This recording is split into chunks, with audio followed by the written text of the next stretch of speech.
Mesdames et Messieurs, permettez-moi de souligner ici que la volonté exprimée par les plus hautes autorités de notre pays a favorisé la mise en place rapide d'un cadre de dialogue multi-acteurs sur la gouvernance à travers tout le pays. Ce cadre a permis de recueillir, par le truchement d'une méthodologie consensuelle se référant au principe du MAEP, disons les préoccupations profondes de nos concitoyens. Cette méthodologie s'est illustrée par la réalisation d'enquêtes à partir d'échantillons représentatifs auprès de 1980 ménages et 211 entreprises.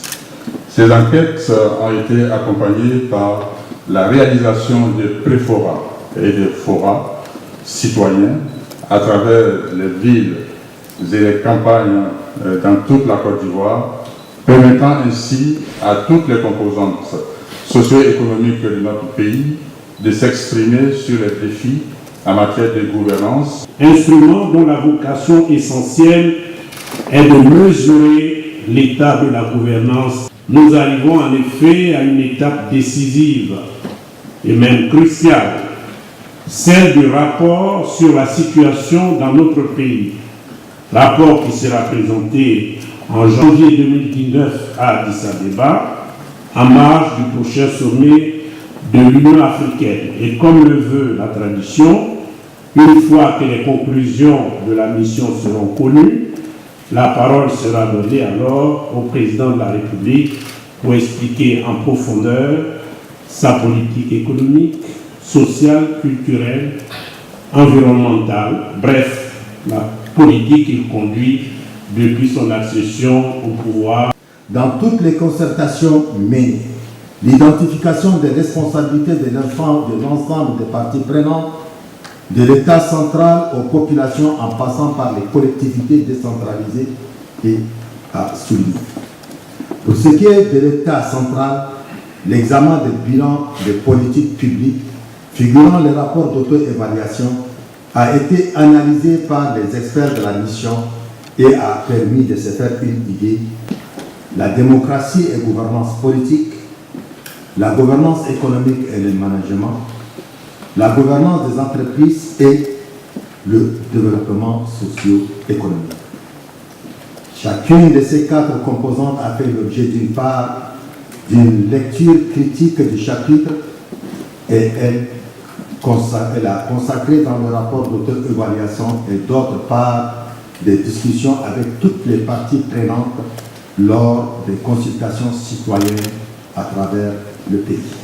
Dans ce contexte, la feuille de route adressée par le chef de l'État à la nouvelle équipe gouvernementale s'inscrit dans la logique de la consolidation et l'accélération de nombreuses réformes structurelles et sectorielles mises en œuvre depuis sa prise de fonction en 2011.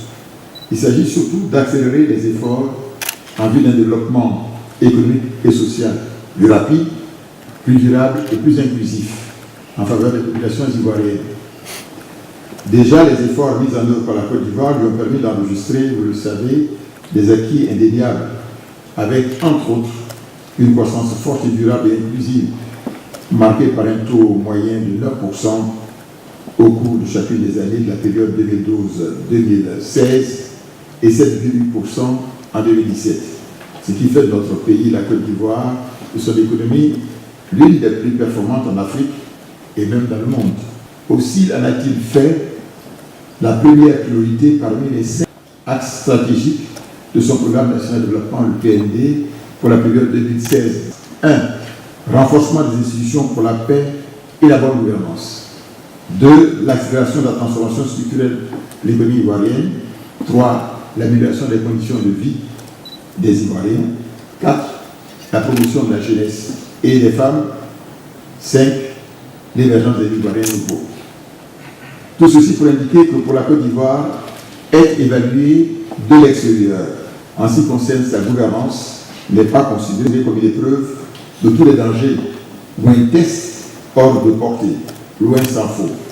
Et comme vous avez certainement pu le constater sur le terrain, aussi bien dans le district d'Abidjan qu'à l'intérieur du pays, Toutes les parties prenantes se sont prêtées à l'exercice, à la fois avec beaucoup d'humilité et d'engouement, ce qui ressort d'ailleurs du rapport présenté par le professeur Kayal tout à l'heure.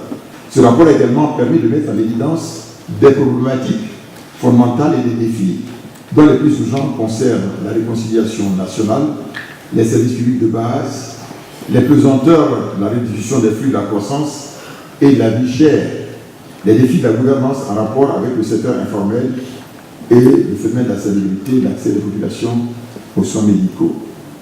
Je voudrais assurer l'équipe des évaluateurs externes puisque leurs recommandations et observations feront l'objet de l'examen approfondi par le gouvernement en Conseil des ministres afin de procéder aux ajustements et de l'orientation nécessaires. Toutes les couches vives de la population ivoirienne, le gouvernement et le Premier ministre, sous la haute égide du président de la République, attendent avec beaucoup d'impatience les résultats, les conclusions et les recommandations de cette évaluation qui, nous l'espérons, confirmeront les très bonnes impressions qui ressortent du rapport d'évaluation externe. Je me suis laissé dire que ce rapport pourrait nous être transmis au mois d'octobre prochain, après sa validation par le panel des éminentes personnalités du MAEP, ce qui serait bien sûr une excellente nouvelle.